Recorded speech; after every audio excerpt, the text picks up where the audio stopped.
नमस्कार, मैं हूं आपके साथ सोनिया चौहान। बुलेटिन का आगाज करते हैं उत्तर प्रदेश के खबरों के साथ। रुक करते हैं खबरों की ओर। रूस के राष्ट्रपति व्लादिमीर पुतिन ने हाथरस में हुए हादसे पर गहरा दुख व्यक्त किया है। पुतिन ने इस दुखद हादसे पर राष्ट्रपति द्रौपदी मुर्मू और प्रधानमंत्री नरेंद्र मोदी को शोक संदेश भेजा है। रूस के राष्ट्रपति ने अपने शोक संदेश में लिखा कि वो उत्तर प्रदेश में घटित इस दुखद दुर्घटना पर गहरी संवेदना व्यक्त करते हैं। मृतकों के निकट परिजनों के प्रति उनकी सहानुभूति है और वो सभी घायलों के जल्द स्वस्थ होने की कामना करते हैं।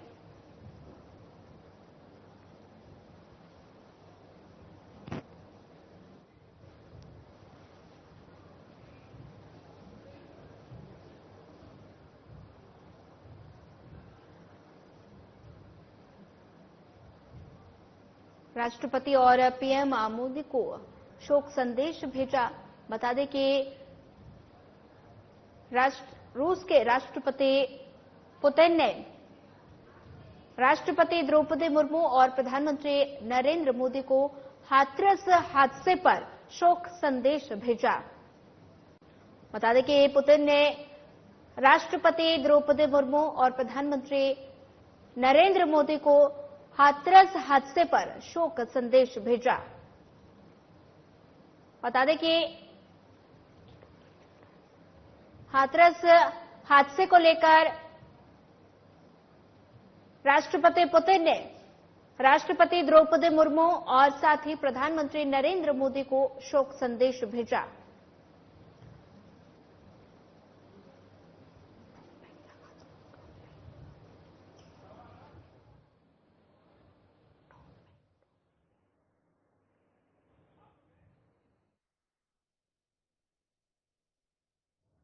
बता दें कि राष्ट्रपति द्रौपदी मुर्मू और प्रधानमंत्री नरेंद्र मोदी को शोक संदेश भेजा।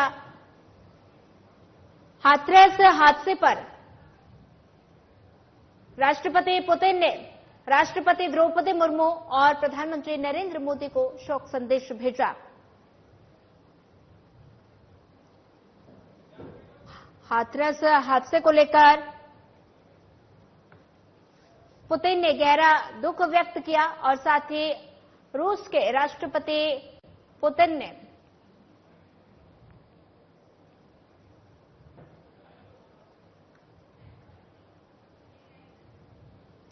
सीएम योगी आदित्यनाथ ने बुधवार को साफ कर दिया कि हाथरस हादसे में जो भी लोग जिम्मेदार हैं उन्हें सख्त सजा दिलाई जाएगी और साथ ही जो भी दोषी होगा वो बच नहीं पाएगा।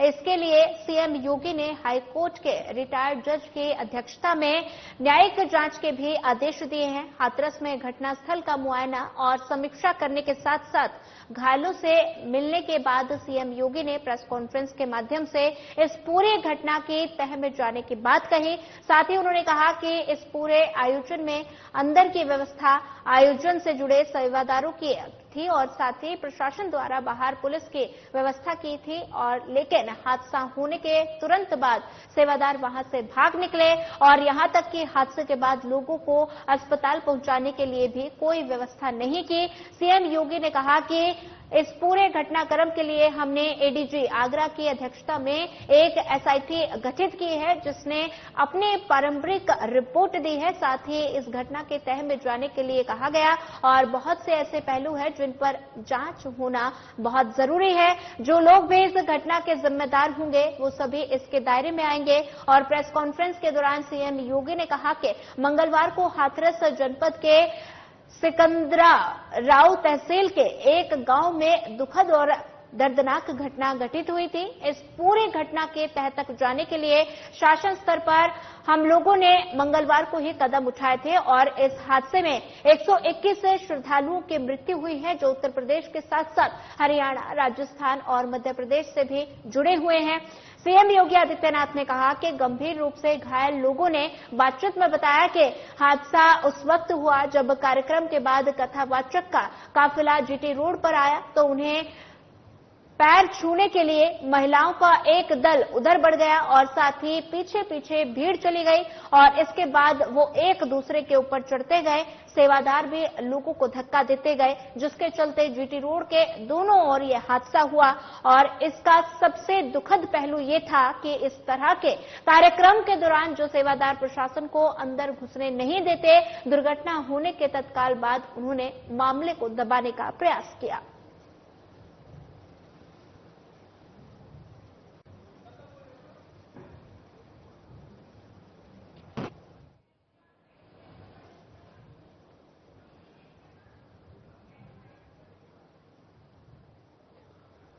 हाथरस हादसे को लेकर उत्तर प्रदेश के मुख्यमंत्री योगी आदित्यनाथ ने प्रेस कॉन्फ्रेंस की और साथ ही प्रेस कॉन्फ्रेंस में घटना की तह तक जाने की बात कही गई और साथ ही सेवादारों की अंदर की जिम्मेदारी थी, ये योगी आदित्यनाथ ने प्रेस वार्ता के दौरान कहा। और साथ ही कहा कि जो भी दोषी होगा उसके खिलाफ कठोर से कठोर कार्रवाई की जाएगी। बता दें कि हाथरस हादसे को लेकर उत्तर प्रदेश के मुख्यमंत्री योगी आदित्यनाथ ने प्रेस वार्ता की और साथ ही प्रेस वार्ता के दौरान उन्होंने अपराधियों के जो भी अपराधी होगा इस मामले में उस पर कठोर से कठोर कार्रवाई की जाएगी। और साथ ही उन्होंने कहा कि सेवादारों के अंदर की जिम्मेदारी थी।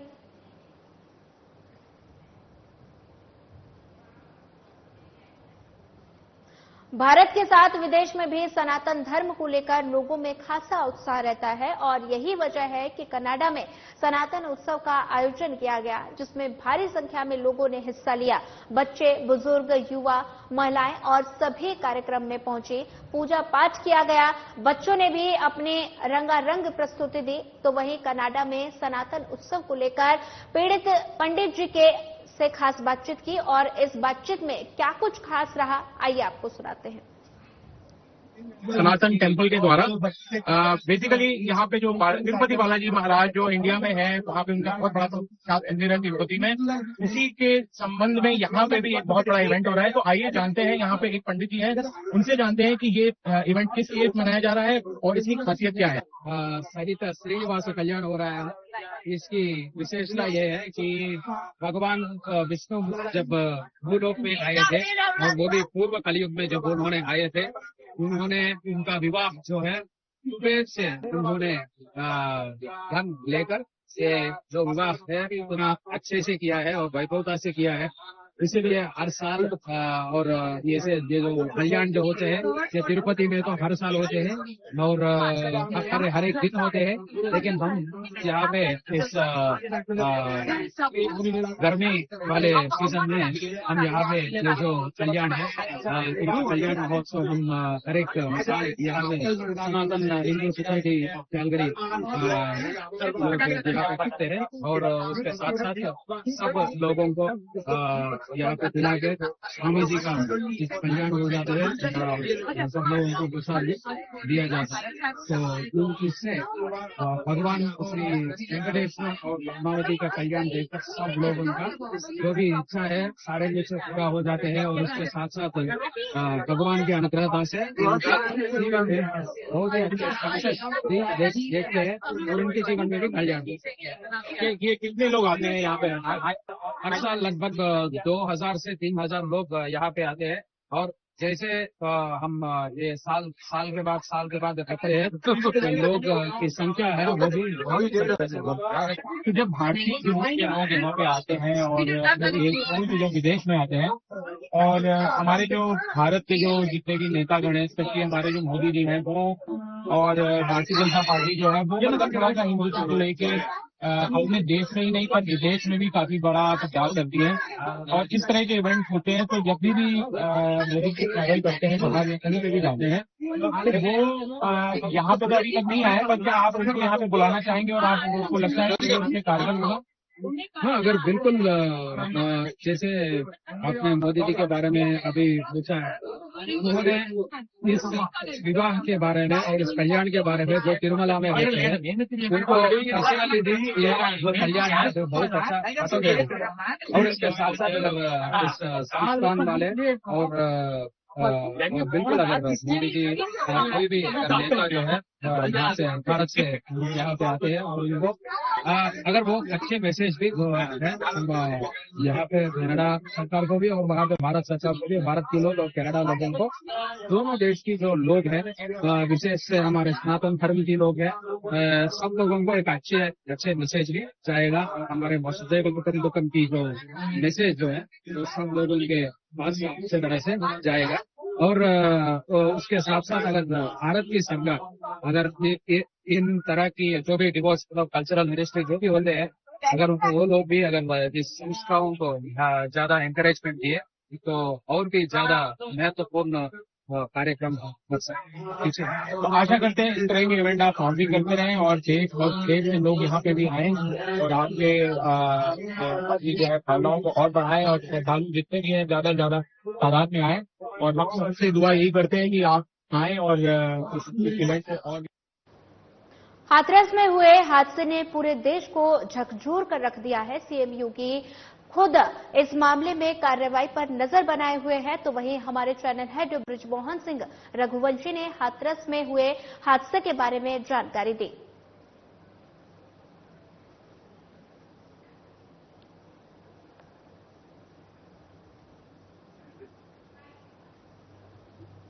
मुद्दा थोड़ा सा गंभीर है, तो मैंने सोचा चाय खत्म कर लूं, लेकिन मुझे लगा कि चाय खत्म करते हुए कहीं देर ना हो जाए, तो पीते मैंने सोचा आपको इस मुद्दे पर बात करूं।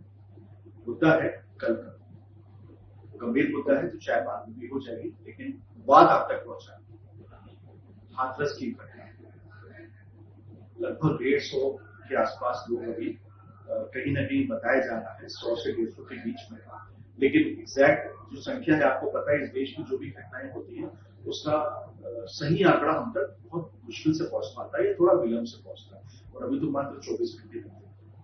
एक बात मैं जरूर कहना चाहता हूं, कल शाम से जैसे मुझे लगा कि हालांकि पार्लियामेंट में जैसे विपक्षियों को बहुत सारा मुद्दा मिल गया है कि इस बार उनकी संख्या बढ़ गई है, शोर की संख्या ज्यादा बढ़ी, मुद्दों की संख्या की बदौलत वो यहाँ पे आए हैं क्योंकि उनको जनता के मुद्दे उठाने, जनता के मुद्दे कम, वो शोर वोटिंग ये सब ज्यादा कर रहे हैं। चलिए, माननीय सांसद है, उनके बारे में चर्चा बाद में करेंगे, लेकिन अभी कल की घटना के बारे में हमारे जो सो कॉल्ड स्टूडियो जर्नलिस्ट, मैं हमेशा इस बात का प्रयोग करता हूं, सो कॉल्ड स्टूडियो जर्नलिस्ट, जी हाँ, जो दिन भर को आराम से 8-10 अखबार पढ़ते हैं और शाम के टाइम जब उनको लगता है कि जब की शक्ल को दिखाना है, तो 1.5 अरब की जनसंख्या में निश्चित रूप से बहुत सारे हमारे ऐसे भी दर्शक हैं जो थोड़े से नेगेटिव मेंटालिटी के या जिन्हें हमेशा नकारात्मक बातें ही समझ में आती है या उसको ज्यादा देखते हैं।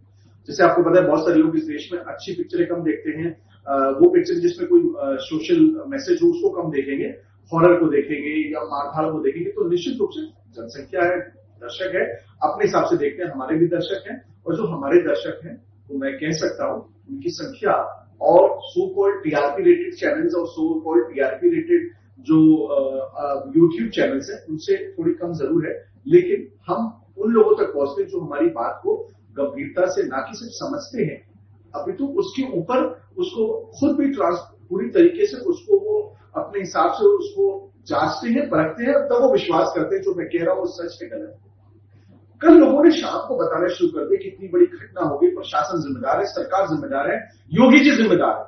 आसान टारगेट होता है सबसे बड़ा, आपके घर में कुछ बड़ी बात हो जाए तो मम्मी पापा जिम्मेदार हो जाते हैं। गलती कोई बच्चा भी करे लेकिन मम्मी पापा उसके लिए जिम्मेदारी उठाने लगते हैं, और सब लोग बोलते हैं कि आपकी गलती थी, आपने पति अपनी पत्नी को बोलेंगे और माँ अपने बाप को, और लोग अपने बच्चों को कि भाई आपने हमको ऐसी संस्कृति दी, और लोग बोलेंगे कि घर के जो सबसे बड़े लोग हैं उनकी गलती है अगर बच्चों ने कोई गलती की।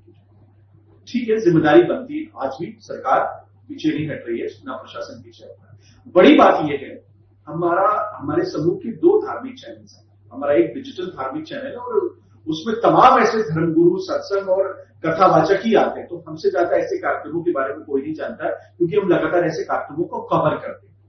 बड़ी बात निकल के यहाँ पे आती है, बोला जाता है कि योगी सरकार ने कुछ नहीं किया, उनकी लापरवाही होती है। आप अपने घर के अंदर 2 लोग झगड़ा करके अगर आपस में अगर एक दूसरे को मारते पीटते हैं तो उसके लिए क्या पुलिस जिम्मेदार है? और आप अगर पुलिस के पास जाएंगे तो निश्चित रूप से पुलिस कार्रवाई करेगी। चौराहे पर अगर कोई बात होती है, घटना घटती है, शहर में कोई घटना घटती है, तो पुलिस जिम्मेदार है, प्रशासन जिम्मेदार है, सरकार जिम्मेदार है। अब अपने घर के अंदर अगर आपने अपने चम्मच से ही अगर किसी का सर फोड़ दिया, आपने अपने बर्तन से किसी के ऊपर सर पे मार दिया, उसके लिए भी जिम्मेदार सरकार हो जाएगी, प्रशासन हो जाएगा, पुलिस हो जाएगी। लोग मरे हैं, मुझे उनसे कहीं ना कहीं मेरी उनके प्रति संवेदना है। शायद अगर मेरा भी कोई अपना मरता तो मैं आपको लगेगा कि फिर हम देखते, आपकी तरफ से एक सवाल हो सकता है, फिर देखते आप ऐसे इतना ज्ञान आप मुझे देंगे, मैं यहाँ ज्ञान देने के लिए नहीं बैठा हूं, लेकिन कहीं ना कहीं आपको सच बताने में तो मेरी जिम्मेदारी है। मैं चैनल में काम कर रहा हूं, मुझे आपको सच भी तो बताना है, और सच ये है कि उसका जबरदस्त तरीके से जो सोकॉल्ड जर्नलिस्ट, स्टूडियो जर्नलिस्ट है, वो उसके बारे में अलग अलग बातें करेंगे। उत्तर प्रदेश के मुख्यमंत्री योगी आदित्यनाथ कल शाम से अब तक जो मेरी अपनी जानकारी है, मैं उनके घर पर नहीं रहता हूं, मात्र 2 घंटे तक सोए, और लगातार वो हाथरस की घटना पर लगातार संपर्क में बने हुए हैं। उनके तमाम अधिकारी, आपको पता है उनके अधिकारी और देशों के और प्रदेशों के सारे अधिकारियों के मुकाबले कितनी देर तक सोते हैं। मेरा कोई निजी रूप से उत्तर प्रदेश या उनके अधिकारियों से कोई मेरा व्यक्तिगत नाता नहीं है, पूरे देश को नाता होता है, क्योंकि उत्तर प्रदेश सबसे बड़ा राज्य है और यहाँ पे सबको इंटरव्यू लेने आते हैं, सब लोग चैनल, सारी मीडिया उनसे टच में रहती है, लेकिन बहुत सारे लोग वो बातें घर तक ही घर पे रखते हैं। मैं क्यों सार्वजनिक करूं? अगर अच्छी बातें हैं तो सिर्फ बुरी बातों को मैं सार्वजनिक करूं? कहां कमी रह गई है? जो अपने आप को बाबा कह रहा है, क्योंकि जो अपना नाम लेता है वो मेरे इष्ट देवता है भोलेनाथ, मैं उनका वो नाम भी नहीं लूंगा, कुछ इस नाम से बोला जाता है। और लोग वहां जो पहुंचते हैं वो एक होड़ होती है कि मुझे वहां पर, क्योंकि सबको वीडियोग्राफी कराने की बाबा जी की पैर छू रहे, वो घटना हो गई। जो मुझे जानकारी लगी उसके अनुसार उन्होंने इतनी बड़ी संख्या की कोई परमिशन ही नहीं ली थी जो है, और अगर वो ली थी तो वहां पे पुलिस प्रशासन की लिमिटेड संख्या होती ना, कि कोई सत्संग हो तो शहर की सारी पुलिस वहीं लगा दे। और आपको पता है हाथरस मथुरा से बहुत नजदीक है, ये 2 ऐसे जिले जहां पे आए दिन वहां पे सारे इस तरह के धार्मिक आयोजन होते हैं, क्योंकि वृंदावन मथुरा आपको पता है वहां तो लोग आते ही रहते हैं, सारे लोग हाथरस और वृंदावन वो मथुरा एक ही बैग है, वो जो उधर रहते हैं उन्हें पता है मैं जो कह रहा हूं। तो प्रशासन को मालूम है कि धार्मिक आयोजन जब होते हैं तो मुझे कितनी सख्ती करनी होती है। हमारे समूह ने कई सारे कुंभ को कवर किया है, हम मीडिया सेंटर लगाते हैं, हम बनाते हैं वहां पे कुंभ में, आज तक जितने बड़े कुंभ करोड़ों लोग वहां पे आते हैं, कोई घटना ऐसी नहीं हुई, होती है निश्चित रूप से छोटी मोटी, लेकिन वहां प्रशासन सख्ती से रहता है, मुस्तैद रहता है। यहाँ प्रशासन था कहां? अभी हमारे देश में कोई ऐसी जगह पे हमला हो जाए जहां पे डिफेंस के लोग ही ना हो, तो निश्चित रूप से कारगिल में जब वॉर हुई थी तो वो वहां से घुसपैठी, वो ऊपर से आए थे, वो ऊपर से गोलियां चला रहे थे पहाड़ों से, हमारे लोग उनको ऊपर चढ़ के बाद उन्होंने उनको गोलियां चलाई, और जो उन्होंने थोड़ा सा कब्जा किया था वहां से मार भगाया। तो जब पुलिस और प्रशासन को पता लगता है तो वो काम करेगा ना, लेकिन उसके लिए योगी सरकार जिम्मेदार है, प्रशासन जिम्मेदार है, ये कहां की बात है? और हमारे जर्नलिस्ट, आप अपने मिलियंस व्यूज बढ़ाते रहिए, लेकिन पॉजिटिव से भी तो बढ़ाइए प्लीज, हमेशा नेगेटिव से ना बढ़ाइए। मैं विपक्षी देता हूं कि संविधान का सम्मान करता हूं, निश्चित रूप से सरकार सबक लेगी और ऐसे आयोजनों को आने वाले समय पे कंट्रोल करेगी, लेकिन उन्हें कम से कम कार्रवाई तो करने दीजिए, उन्हें डिमोरलाइज तो मत करिए। जो अधिकारी रात भर, अरे वो अधिकारी भी, उनकी भी आत्माएं उनके अंदर होती, सांसें चल रही है, वो लगातार वहां मुस्तैद है। उत्तर प्रदेश के डीजीपी, उत्तर प्रदेश के चीफ सेक्रेटरी, वहां के प्रमुख सचिव, वहां के जो तमाम अधिकारी वो लगातार, और जो हाथरस का अधिकारी है, आपको पता है मेरी लोकल रिपोर्टर ने मुझे बताया कि सारे लोग तो घटनास्थल पे रात भर से 3-3 बजे रात तक वहां लोग मौजूद है। तो सब लोग कर रहे हैं, लेकिन थोड़ा धैर्य तो रखिए। हम उनके लिए जो कर सकते हैं, हमारा खास हमसे तात्पर्य है हमारे जर्नलिस्ट का, कि उन्हें जो हेल्पलाइन नंबर्स है वो दिए जाए, हमने अपने चैनल के माध्यम से। थाना कासना पुलिस ने लोकल इंटेलिजेंस और गोपनीय सूचना के आधार पर कार्रवाई करते हुए फर्जी दस्तावेज बनाने वाले अभियुक्त को गिरफ्तार किया। कब्जे से एक प्रिंटर के बोर्ड और साथ ही CPU, monitor, finger machine, mouse, 2 Aadhaar card और एक इंटर मार्कशीट और 2 हाई स्कूल मार्कशीट, 3 आईटीआई प्रमाण पत्र और साथ ही कुल 47,700 रुपए बरामद किए।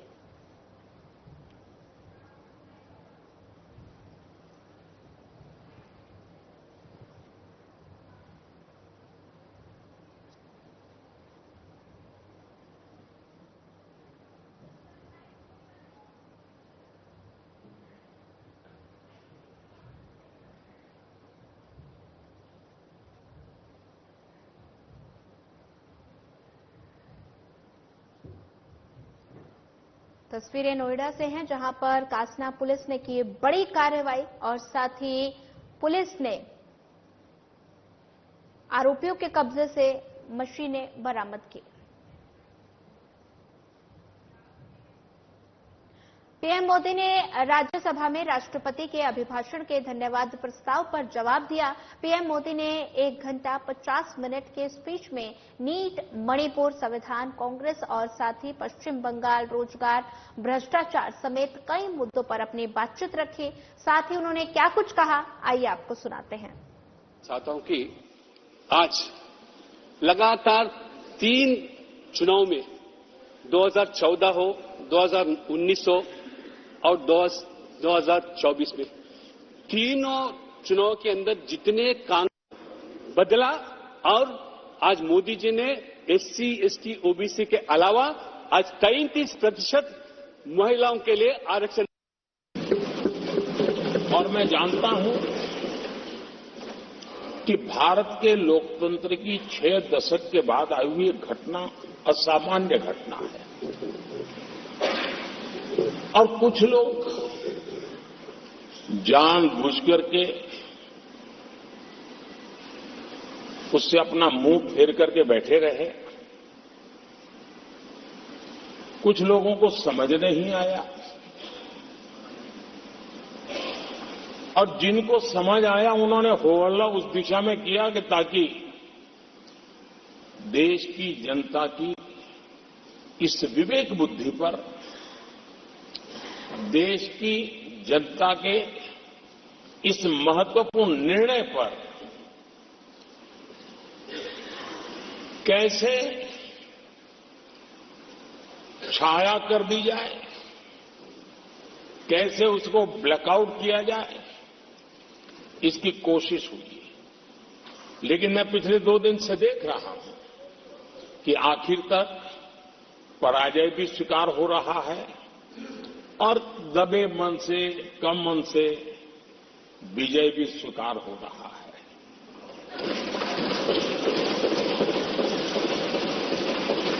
आदरणीय सभापति जी,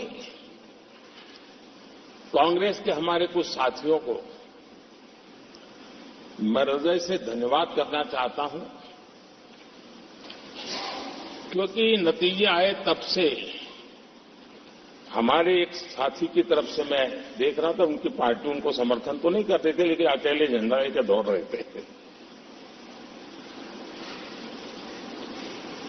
और मैं कहता हूं, वो जो कहते थे उनके मुंह में घी शक्कर।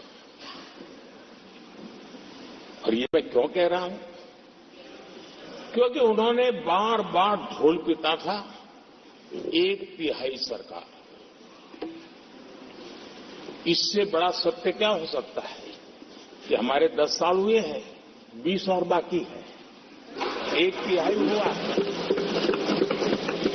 1/3 हुआ है, 2/3 बाकी है। और इसलिए उनकी इस भविष्यवाणी को लिए मैं उनके मुंह में घी सकता।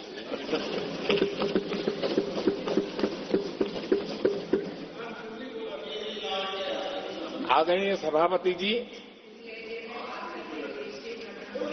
10 वर्षों के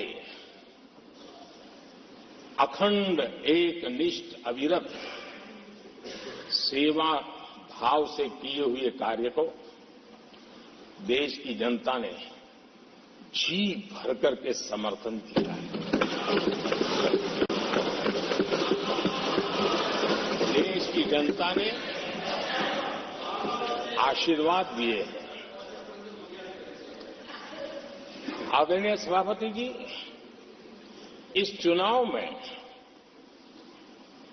देशवासियों की विवेक बुद्धि पर गर्व होता है, क्योंकि उन्होंने प्रोपेगेंडा को परास्त कर दिया है।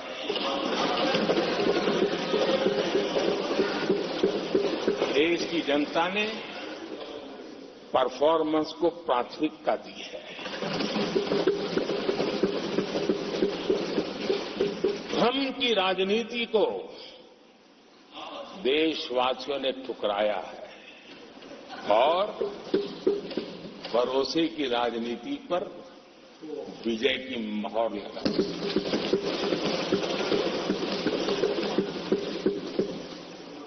आदरणीय सभापति जी, संविधान के 75वें वर्ष में हम प्रवेश कर रहे हैं। इस सदन के लिए भी ये पड़ाव विशेष है क्योंकि इसे भी 75 साल हुए हैं और इसलिए एक सुखद संयोग है। फिलहाल इस बुलेटिन में इतना ही। ज्यादा खबरों के लिए बने रहिए हमारे साथ। नमस्कार।